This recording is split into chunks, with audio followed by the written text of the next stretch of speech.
Welcome back to Physics Junction. So நம்மளோட first sum வந்து an ideal diode and a 5 ohm resistor are connected in series with a 15 volt power supply as shown in figure. Calculate the current through the diode. So இங்கே ஒரு diode கொடுத்துருக்காங்க. இது வந்து டயோடோட positive, இது வந்து டயோடோட negative. So இந்த positive தான் என்ன செஞ்சுருக்கோம்னா சப்ளையோட பாசிட்டிவோட கனெக்ட் பண்ணியிருக்கோம். அப்போ என்ன அர்த்தம்னா இந்த டயோடை ஃபார்வர்ட் பைஸ் பண்ணுறோம் அப்படின்னு அர்த்தம். ஸோ இங்கே இருக்கிற ரெசிஸ்டன்ஸ் வந்து சீரீஸில் கனெக்ட் ஆகிருக்கு. ஸோ அந்த ரெசிஸ்டன்ஸோட வேல்யூ வந்து 5 ஓம். கரண்ட் த்ரூ த டயோடு தான் இங்கே நம்ம கேல்குலேட் பண்ண போகிறோம். ஸோ இப்போ இங்கே நமக்கு வந்து சப்ளை வோல்டேஜ் வந்து எவ்வளோனா 15 வோல்டேஜ். ஸோ அப்போ நான் என்ன எடுத்துக்கிறேன்னா V ஈக்குவல் டு 15 எடுத்துக்கிறேன். V equal to 15 volt. அதே மாதிரி ரெசிஸ்டன்ஸ் ஆரோட வேல்யூ என்ன கொடுத்துருக்காங்கன்னா நமக்கு 5 ஓம்ஸ் கொடுத்துருக்காங்க. இப்போ நமக்கு ஓம்ஸ் லாலேருந்து நம்ம எப்படி எழுதலாம்னா ஓம்ஸ் லா தெரியும் நமக்கு. ஸோ ஓம்ஸ் லாலேருந்து V ஈக்குவல் டு IR. இதுலேருந்து நம்ம என்ன செய்ய போகிறோம்னா கரண்ட் I கேல்குலேட் பண்ண போகிறோம். Current I equal to V over R. இப்போ Vயோட வேல்யூ வந்து நமக்கு 15 அண்ட் ஆரோட வேல்யூ வந்து 5. ஸோ இதை நம்ம கேன்சல் பண்ணுறப்ப நமக்கு என்ன கிடைக்கிதுன்னா 3 ஆம்பியர் கிடைக்கிது. இப்போ current through the diode I equal to என்ன கிடைக்கிதுன்னா நமக்கு 3 ஆம்பியர். இது நம்மளோட ஆன்சர். இப்போ இது நம்மளோட second Jammu. A silicon diode is connected with 1 kilo ohm resistor as shown. Find the value of current flowing through AB. So இங்கே ஒரு diode கொடுத்துருக்காங்க. ஒரு டயோடோட ஒரு ரெசிஸ்டன்ஸை சீரீஸில் கனெக்ட் பண்ணியிருக்காங்க. இப்போ வந்து இந்த ரெண்டு டயோடும் A அண்ட் Bங்கிற ரெண்டு பாயிண்ட்டுக்கு இடையில தான் என்ன செஞ்சுருக்காங்கன்னா கனெக்ட் பண்ணியிருக்காங்க. ஏல வந்து இருக்கிற வோல்டேஜ் வந்து என்ன இருக்கோம்னா VAன்னு எடுத்துக்கிறோம். VAயோட வேல்யூ வந்து 3.3 வோல்ட் இருக்குது. அதே மாதிரி அட் த பாயிண்ட் Bயில் இருக்கிற வோல்டேஜை VBன்னு எடுத்துக்கிறோம். ஸோ VBயோட வேல்யூ வந்து நமக்கு நெகட்டிவ் 7.4 வோல்ட் கொடுத்துருக்காங்க. இந்த டயோடுக்கு அக்ராஸாக இருக்கிற வோல்டேஜை நம்ம VDன்னு எடுத்துக்கிறோம். ஸோ இப்போ இது வந்து ஒரு சிலிக்கன் டயோடுன்னு கொடுத்துருக்காங்க. ஸோ சிலிக்கன் டயோடில் நமக்கு VDயோட வேல்யூ என்ன இருக்கும்னா 0.7 வோல்ட் இருக்கும். ஸோ இப்போ VD ஈக்குவல் டு 0.7 வோல்ட்டுன்னு தான் நம்ம இப்போ எடுத்துக்க போகிறோம். இப்போ நம்ம வந்து இந்த A அண்ட் Bக்கு இடையில இருக்கிற பொட்டன்ஷியல் டிஃப்ரென்ஸ் வந்து டோட்டலாக இருக்கிறத நம்ம எப்படி எடுத்துக்கிறோம்னா Vன்னு எடுத்துருக்கிறோம்.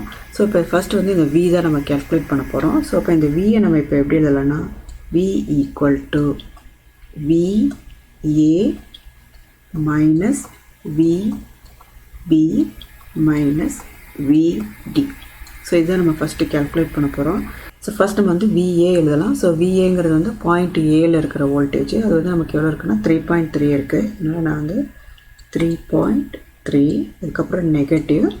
இங்கே நமக்கு என்ன கொடுத்துருக்காங்கன்னா இந்த வோல்டேஜ் எடுத்த பாயிண்ட் B வந்து நெகட்டிவ் 7.4. ஸோ அப்போ நெகட்டிவ் டைம்ஸ் நெகட்டிவ் இது என்னவாக மாறிடுமா நமக்கு இங்கே பாசிட்டிவாக மாறிடும். ஸோ அப்போ நான் வந்து பாசிட்டிவ் 7.4 மைனஸ் VDயோட வேல்யூ வந்து நமக்கு 0.7 கொடுத்துருக்காங்க. அப்போ 0.7.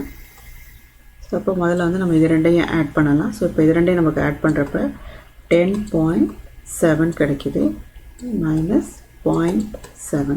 இப்போ voltage across the point A and B பார்த்தோம்னா V ஈக்குவல் டு நமக்கு என்ன கிடைக்குன்னா 10 வோல்ட்டு கிடைக்கிது. ஸோ இப்போ நம்ம வந்து the voltage between the points A and B கண்டுபிடிச்சிட்டோம். இப்போ நம்ம வந்து என்ன கண்டுபிடிக்க போகிறோம்னா the current between the points A to B. இங்கே வந்து கரண்ட் வந்து பாயிண்ட் ஏலேருந்து Bக்கு தான் என்ன செய்யுதுன்னா ஃப்ளோ ஆகுது. அப்போ நம்ம இங்கே வந்து என்ன கண்டுபிடிக்க போகிறோம்னா கரண்ட் ஃப்ளோயிங் த்ரூ AB வந்து கண்டுபிடிக்க போகிறோம். ஸோ இதுக்கு நம்ம ஓம்ஸ்லாம் யூஸ் பண்ணுறோம். ஸோ ஓம்ஸ்லாம் படி V equal to IR. So இப்போ இதிலேருந்து நமக்கு வந்து வோல்டேஜோட வேல்யூ தெரியும். ரெசிஸ்டன்ஸ் வந்து 1 கிலோ ஓம்னு கொடுத்துருக்காங்க. இப்போ நம்ம என்ன செய்ய போகிறோம்னா கரண்ட் I கேல்குலேட் பண்ண போகிறோம். So current I equal to V over R. So வோல்டேஜோட வேல்யூ வந்து 10 வோல்டேஜ்.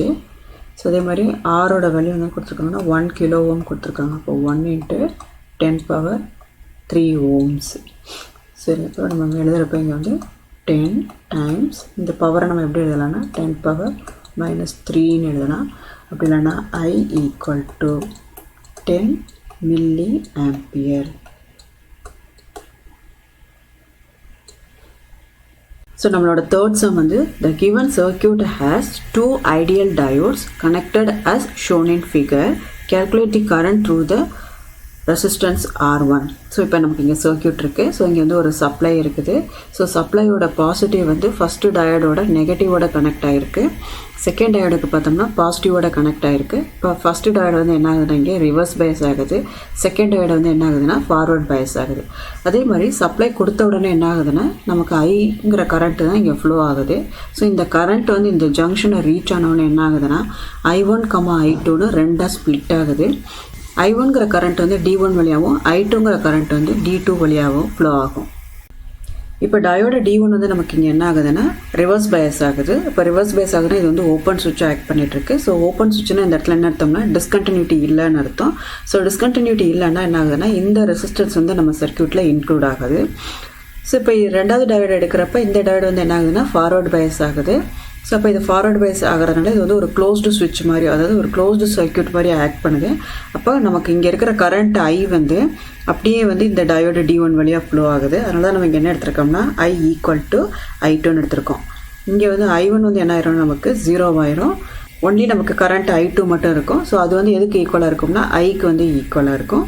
ஸோ இப்போ நம்ம வந்து என்ன செய்ய போகிறோம்னா இந்த current through the resistance R1 calculate பண்ண போகிறோம். இப்போ current through the resistance R1 நம்ம எப்படி எழுதலாம்னா I = V/R1 + R3. ஏன்னா நமக்கு வந்து இந்த ரெசிஸ்டன்ஸ் வந்து இன்க்ளூட் ஆகாது. Only resistances R1 and R3 மட்டும்தான் இன்க்ளூட் ஆகும். ஸோ அப்போ அது ரெண்டையும் மட்டும் நம்ம இப்போ எடுத்துக்கிறோம். இப்போ நமக்கு வோல்டேஜ் தெரியும். வோல்டேஜ் அப்ளைடு வந்து 10 வோல்ட்டு. ரெசிஸ்டன்ஸ் R1ஓட வேல்யூ வந்து 2 ஓம்ஸு. அதே மாதிரி ரெசிஸ்டன்ஸ் R2ஓட வேல்யூ நமக்கு என்ன இருக்குன்னா 2 ஓம்ஸு. இப்போ நம்ம எப்படி எழுதலாம்னா 10/4. ஸோ 10/4 வந்து நமக்கு என்ன கிடைக்கும்னா 2.5 கிடைக்கும். இப்போ கரண்ட் I = நமக்கு என்ன கிடைக்குதுன்னா 2.5 ஆம்பியர். இதான் நம்மளோட ஆன்சர். ஸோ இந்த சம்மில் நம்ம என்ன கேல்குலேட் பண்ண போகிறோம்னா find the current through the Zener diode when the load resistance is 2 kilo ohm. Use diode approximation அப்படின்னு கொடுத்துருக்காங்க. ஸோ இப்போ இந்த சர்க்யூட் டயக்ராமில் நம்ம பார்த்தோம்னா அப்ளைடு வோல்டேஜ் என்ன இருக்குன்னா 15 வோல்டேஜ்னு இருக்குது. ஸோ அதுக்கு சீரியஸாக என்ன செஞ்சுருக்காங்கன்னா ஒரு ரெசிஸ்டன்ஸ் வந்து கனெக்ட் பண்ணியிருக்காங்க. அப்புறம் இங்கே ஒரு Zener diode கனெக்ட் பண்ணியிருக்காங்க. அதுக்கப்புறம் ஒரு லோட் ரெசிஸ்டன்ஸ் இருக்குது. ஸோ இப்போ நமக்கு வந்து இந்த Zener diodeோட பிரேக் டவுன் வோல்டேஜ் என்னென்னு கொடுத்துருக்காங்கன்னா 9 வோல்ட் அப்படின்னு கொடுத்துருக்காங்க. ஸோ அப்போ இந்த voltage across the point A and B பார்த்தோம்னா என்ன இருக்குன்னா 9 வோல்ட் தான் இருக்கும்.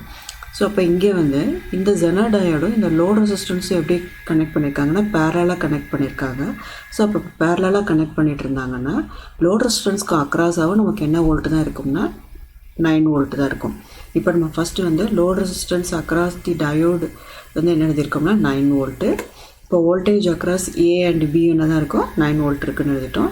ஸோ அதுக்கப்புறம் வோல்டேஜ் அக்ராஸ் RS எழுதுகிறோம். ஸோ RS வந்து இங்கே இருக்குது. ஸோ அப்ளைடு வோல்டேஜ் வந்து 15 வோல்டேஜ். ஸோ அப்போ 15. அதுக்கப்புறம் நமக்கு வோல்டேஜ் ட்ராப் அக்ராஸ் டயோடு வந்து 9 வோல்ட்டு. இப்போ 15 - 9 வோல்ட்டு வந்து என்ன கிடைக்கும்னா 6 வோல்ட்டு கிடைக்கும். ஸோ இந்த 6 வோல்ட்டுங்கிறது தான் நமக்கு என்னதுன்னா voltage drop across the resistance RS.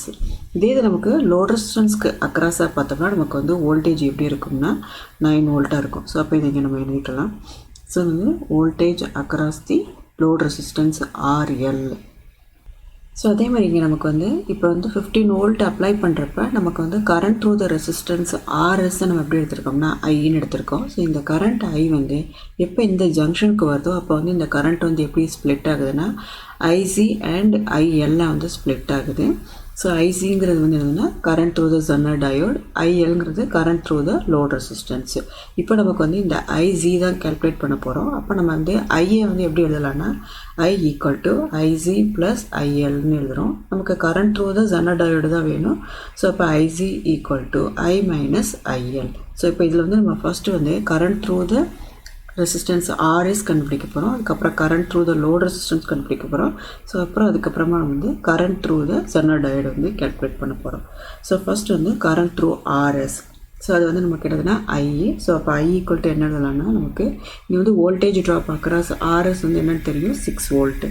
So அதனால் நான் என்ன செய்கிறேன்னா 6 வோல்ட் போடுறேன்.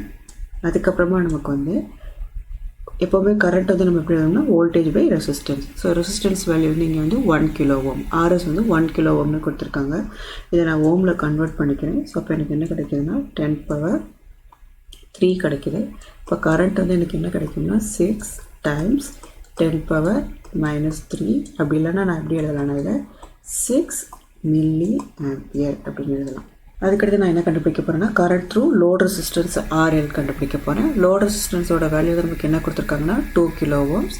Voltage drop across the load resistance வந்து 9 வோல்ட்டு. இப்போ 9 டிவைடட் பை 2 இதையும் நம்ம என்ன செஞ்சுருக்கோம்னா ஓம்ஸில் கன்வெர்ட் பண்ணியிருக்கோம். ஸோ இப்போ நமக்கு வந்து 10⁻³ இருக்குது. ஸோ இப்போ இங்கே நமக்கு என்ன கிடைக்கும்னா 4.5 times 10⁻³ that is equal to 4.5 milli ampere. So இதான் வந்து current through the load resistance. Next நம்ம பார்க்க வேண்டியது current through the Zener diode. So current through the Zener diode already நம்ம வந்து ஈக்குவேஷன் எழுதணும். IC = I minus IL. So ஐயோட வேல்யூ வந்து நமக்கு என்ன கிடச்சதுன்னா 6 மில்லி ஆம்பியர் கிடச்சிது. ஸோ அப்போ I வந்து என்னதுன்னா 6 மில்லி ஆம்பியர். ILோட வேல்யூ வந்து நமக்கு என்ன கிடச்சதுன்னா 4.5 மில்லி ஆம்பியர். ஸோ இது வந்து 4.5. ஸோ அப்போ நமக்கு இப்போ ஐசியோட வேல்யூ பார்த்தோம்னா நமக்கு எவ்வளோ கிடைக்குதுன்னா that is equal to 1.5 milli ampere. So இதை நமக்கு வந்து ஃபைனல் ஆன்சர். ஸோ நமக்கு இங்கே அதான் கேட்டிருக்காங்க, find the current through the Zener diode தான் கேட்டிருக்காங்க. That is equal to 1.5 milli ampere. So இப்போ நம்மளோட அடுத்த சம்மில் நம்ம என்ன பார்க்குறோம்னா 4 silicon diodes and a 10 ohm resistor are connected as shown in figure. Each diode has a resistance of 1 ohm. Find the current flows through the resistance 10 ohm. So இப்போ நமக்கு இங்கே circuit இருக்குது. 4 diodes கனெக்ட் பண்ணியிருக்காங்க. இது வந்து diode D1, D2, D3, D4 அப்படின்னு நமக்கு இப்போ 4 டயோடு இருக்குது. ஸோ இங்கே வந்து நமக்கு ஒரு சப்ளை வோல்டேஜ் இருக்குது. இதே மாதிரி இங்கே வந்து ஒரு ரெசிஸ்டர் இருக்குது. இப்போ இந்த சப்ளை வோல்டேஜ் எவ்வளோன்னு பார்த்தோம்னா 3 வோல்ட்டு. ஸோ இந்த சப்ளையோட பாசிட்டிவ் வந்து ஃபஸ்ட்டு எங்கே கனெக்ட் ஆகுதுன்னா டயோட D1ஓட நெகட்டிவோட கனெக்ட் ஆகுது. ஸோ அப்போ டயோட D1ஓட நெகட்டிவோட கனெக்ட் ஆகுது, பாசிட்டிவ் வந்து நெகட்டிவோட கனெக்ட் ஆகுது. அப்படி கனெக்ட் ஆனால் இந்த டயோட D1 வந்து என்ன ஆயிரும்னா இங்கே நமக்கு ரிவர்ஸ் பேஸ் ஆகும். ஸோ ரிவர்ஸ் பேஸ் ஆனால் இங்கே வந்து என்ன ஆகாதுன்னா கரண்ட் ஃப்ளோ இருக்காது. அப்போ இது வந்து என்ன ஆகுதுன்னா சர்க்யூட் இங்கே பிரேக் ஆகிடுது. அப்போ இது வந்து ஒரு ஓப்பன் சுவிட்ச் ஆயிடுது இங்கே. ஸோ நெக்ஸ்ட் நம்ம இப்போ இங்கே D2க்கு வரலாம். D2வில் பார்த்தோம்னா சப்ளையோட பாசிட்டிவ் வந்து டயோடோட பாசிட்டிவோட கனெக்ட் ஆகிருக்கப்போ positive to positive. So positive to பாசிட்டிவ்னா என்ன ஆகுதுன்னா ஃபார்வர்ட் பயஸ் ஆகுது. அப்போ இங்கே வந்து கரண்ட்டு ஃப்ளோ ஆகுது. ஸோ அதுக்கப்புறம் இந்த கரண்ட் வந்து எங்கே போகுதுன்னா இந்த 10 ohm ரெசிஸ்டர் வழியாக போய் அதுக்கப்புறம் எங்கே வருதுன்னா D3க்கு வரும். ஸோ D3க்கு வர்றப்போ நமக்கு என்ன ஆகுதுன்னா ஸோ அகெயின் இங்கேயும் சப்ளையோட பாசிட்டிவ் தான் இங்கே வந்து என்ன ஆகுதுன்னா டயோடு D3யோட பாசிட்டிவோட வருது. ஸோ அப்போ D3 இப்போ என்ன ஆகுதுன்னா நமக்கு ஃபார்வர்ட் பயஸ் ஆகுது. ஸோ அதுக்கப்புறம் நம்ம வந்து D4 வரலாம். ஸோ D4 வர்றப்போ என்ன ஆகுதுன்னா நமக்கு சப்ளையோட நெகட்டிவ் வந்து எங்கே போகுதுன்னா டயோட D4ஓட பாசிட்டிவோட கனெக்ட் ஆகுது. அப்போ இங்கே என்ன ஆயிருக்கும் இந்த டயோட D4 வந்து என்ன ஆயிருதுன்னா ரிவர்ஸ் பயஸ் ஆகிடுது. ஸோ அப்போ இங்கே என்ன ஆகுதுன்னா நமக்கு சர்க்யூட் வந்து பிரேக் ஆகி அது வந்து ஒரு ஓப்பன் சர்க்யூட்டாக மாறிடுது. ஸோ ஓப்பன் சர்க்யூட்டாக மாறினதுனால ஸோ அப்போ இந்த கேஸில் நம்ம பார்க்குறப்ப டயோடு D1னும் டயோடு D4ம் நம்மளோட சர்க்யூட்டில் வந்து இன்க்ளூட் ஆகாது. அப்போ so diode D1 and D4 வந்து என்ன ஆகுதுன்னா ரிவர்ஸ் பயஸ் ஆகுது. Only diode D2 and D3 மட்டும்தான் நமக்கு என்ன ஆகுதுன்னா ஃபார்வர்ட் பயஸ் ஆகுது. இப்போ நம்மளோட கரண்ட் ஃப்ளோ எப்படி இருக்குது அப்படின்னு பார்க்கலாம். ஸோ கரண்ட் ஃப்ளோவுக்கு நம்ம என்ன செய்கிறோம்னா ஸோ கரண்ட் வந்து சப்ளையோட பாசிட்டிவில் இருந்தால் நம்ம என்ன செய்ய போகிறோம்னா இப்போ கரண்ட் ஃப்ளோ ஸ்டார்ட் ஆகுது, இங்கே வருது. அதுக்கப்புறம் என்ன ஆகுதுன்னா நமக்கு கரண்ட்டோட பார்த்து அதுக்கப்புறம் இப்படி இருக்குது. ஸோ அதுக்கப்புறம் என்ன ஆகுது இங்கேருந்து டயோட D1 வழியாக வந்து அதுக்கப்புறம் அது ரெசிஸ்டர் வழியாக போகுது இங்கே நமக்கு. அதுக்கப்புறம் நம்மளோட கரண்ட்டோட பாத் வந்து பார்த்தோம்னா இப்படி தான் இருக்குது. ஸோ கரண்ட்டோட பாத் பார்த்தோம்னா நமக்கு இப்போ இப்படி தான் இருக்குது. இப்போ அடுத்து நம்ம என்ன பார்க்கணும்னா voltage drop across the diode D2 and D3 பார்க்கணும். ஏன்னா இந்த 2 டயோடு மட்டும்தான் இப்போ என்ன இருக்குன்னா நமக்கு ஃபார்வர்ட் பயஸ் ஆகிட்டுருக்கு. ஸோ இப்போ நமக்கு தெரியும் பேரியர் வோல்டேஜ் ஃபார் சிலிக்கன் வந்து என்னதுன்னா 0.7 வோல்டேஜ். அப்போ நமக்கு இந்த டயோடு D2க்கும் பேரியர் வோல்டேஜ் பார்த்தோம்னா 0.7 வோல்ட் இருக்குது. ஸோ அதே மாதிரி D3க்கு என்னதுன்னா 0.7 வோல்ட். ஏன்னா இந்த 2 டயோடுமே என்னதுன்னா சிலிக்கன் டயோடு, அதனால் நம்ம என்ன செஞ்சுருக்கோம்னா 0.7 எடுத்திருக்கோம். ஸோ இப்போ நமக்கு கரண்ட்டோட பாத் தெரிஞ்சிருச்சு. ஸோ இப்போ இதில் வந்து நம்ம என்ன செய்யணும் முதல்ல டோட்டல் ரெசிஸ்டன்ஸ் கண்டுபிடிக்கிறோம். ஸோ டோட்டல் ரெசிஸ்டன்ஸ் கண்டுபிடிக்கிறதுக்கு நம்ம வந்து ஃபஸ்ட்டு வந்து RD2னா டயோடு. ஸோ ஈச் டயோடு வந்து என்ன கொடுத்துருக்காங்கன்னா 1 ohm ரெசிஸ்டன்ஸ் கொடுத்துருக்காங்க. இப்போ RD2ஓட வேல்யூ நமக்கு இப்போ இங்கே என்ன இருக்கும்னா 1 இருக்கும். அதுக்கப்புறம் நமக்கு இங்கே இந்த சர்க்யூட்டில் இருக்கிற ரெசிஸ்டரோட வேல்யூ வந்து என்ன இருக்குன்னா 10 ohmsன்னு கொடுத்துருந்தாங்க. ஸோ அப்போ இது வந்து நமக்கு இப்போ என்ன ஆயிரும்னா 10 ஆயிடுது. அதுக்கப்புறம் RD3க்கும் என்னதுன்னா 1 ohm தான் வேல்யூ.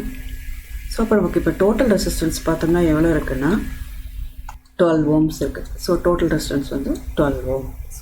ஸோ அதே மாதிரி இப்போ நம்ம என்ன செய்ய போகிறோம்னா டோட்டல் வோல்டேஜ் எவ்வளோ இருக்குது அப்படின்னு பார்க்க போகிறோம். அப்ளைடு வோல்டேஜ் வந்து 3 வோல்ட்டு.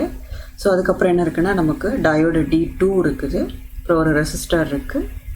ஸோ இங்கே நமக்கு அப்ளைடு வோல்டேஜ் வந்து 3 வோல்டேஜ். இப்போ டோட்டல் வோல்டேஜ் கண்டுபிடிக்கிறதுக்கு இந்த 3 வோல்ட்லேருந்து voltage drop across diode and ரெசிஸ்டரை நம்ம சப்ராக்ட் பண்ண வேண்டியது இருக்கும். ஸோ அப்போ நமக்கு இங்கே வந்து இது 3, VD2 வந்து எவ்வளோன்னு தெரியுமா நமக்கு 0.7. ஸோ நமக்கு இந்த V வந்து தெரியாது, அதனால் நம்ம V எடுத்துக்கிறோம். ஸோ அதேமாதிரி VD3யும் நமக்கு என்னதுன்னா 0.7 வோல்டேஜ். ஸோ இப்போ இதில் நமக்கு பார்க்குறப்ப என்ன இருக்குதுன்னா 3 மைனஸ் 1.4 மைனஸ் V கிடைக்கும். ஸோ இதில் வந்து நமக்கு டோட்டல் வோல்டேஜ் என்ன கிடைக்குதுன்னா 1.6, அதாவது V ஈக்குவல் டு 1.6. ஸோ இப்போ நம்ம பார்த்தோம்னா இந்த A அண்ட் இந்த Bங்கிற பாயிண்ட்டுக்கு இடையில் வந்து இருக்கிற ரெசிஸ்டன்ஸோட வேல்யூ வந்து 12 ஓம்ஸ்ன்னு தெரிஞ்சிருச்சு. வோல்டேஜோட வேல்யூ வந்து என்னென்னா 1.6. இப்போ current through the resistance R வந்து நம்ம எப்படி கால்குலேட் பண்ணலாம் அப்படின்னு பார்த்தோம்னா வோல்டேஜோட வேல்யூ வந்து 1.6 ஓவர் ரெசிஸ்டன்ஸோட வேல்யூ வந்து 12 ஓம்ஸ். ஸோ இதை நம்ம போடுறப்ப நமக்கு current I equal to 0.133 ampere. So இதை நமக்கு கரண்ட்டோட வேல்யூ. Thanks for watching.